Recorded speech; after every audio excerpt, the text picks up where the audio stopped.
गांव देवापुर के पास एक पुराना जंगल था जिसके बारे में कहा जाता था कि वहाँ चिरैया नाम की एक रहस्यमयी आत्मा भटकती है। लोग कहते थे कि जो भी उसकी आवाज़ सुन लेता वो कभी लौट कर नहीं आता। एक दिन राहुल नाम का एक निडर लड़का, जिसे रहस्यों में बहुत दिलचस्पी थी, उस जंगल में गया।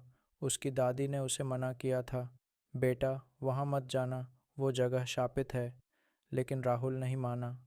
अंधेरी रात में जब चांदनी बादलों से झांक रही थी, राहुल ने जंगल में एक टूटी हुई मूर्ति के पास एक पुराना ताबीज़ पाया। जैसे ही उसने उसे उठाया, एक कर्कश आवाज़ गूंजी, तुमने मुझे ढूंढ लिया, अब तुम्हारी बारी है। अचानक पेड़ों की डालियां हिलने लगीं और एक काली छाया राहुल की तरफ बढ़ने लगी। राहुल का दिल धड़कने लगा। वह ताबीज़ को मुट्ठी में भींचे हुए पीछे मुड़ा, लेकिन उसके पीछे सिर्फ घना अंधेरा था। तभी उसने देखा, एक पतली सी आकृति, जैसे कोई औरत सफ़ेद साड़ी में पेड़ों के बीच से गुजरती हुई उसकी तरफ बढ़ रही थी। तुम मेरी चीज़ ले गए हो, आवाज़ फिर गूंजी, इस बार और करीब से। राहुल ने साहस जुटाया और बोला, तुम कौन हो, क्या चाहती हो? एक पल की खामोशी के बाद वह आकृति रुकी। धीरे धीरे उसका चेहरा चांदनी में नजर आया।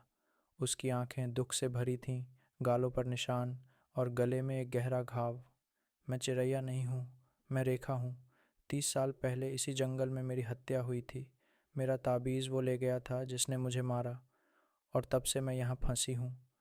राहुल ने पूछा, मैं तुम्हारी मदद कैसे कर सकता हूँ? वह आत्मा फुसफुसाई, इस ताबीज़ को जंगल के बीचों बीच पीपल के पेड़ के नीचे दबा दो, इससे मेरी आत्मा को शांति मिलेगी। राहुल ने ऐसा ही किया। जैसे ही ताबीज़ ज़मीन में दबा, एक गर्म हवा का झोंका आया और रेखा की आकृति धीरे धीरे चमकती हुई रोशनी में बदल गई। धन्यवाद, उसने कहा, और फिर हवा में विलीन हो गई। अगली सुबह गांव वालों ने राहुल को जंगल से सुरक्षित लौटते देखा तो हैरान रह गए। उस दिन के बाद से जंगल में कभी भी चिरैया की आवाज़ नहीं सुनी गई,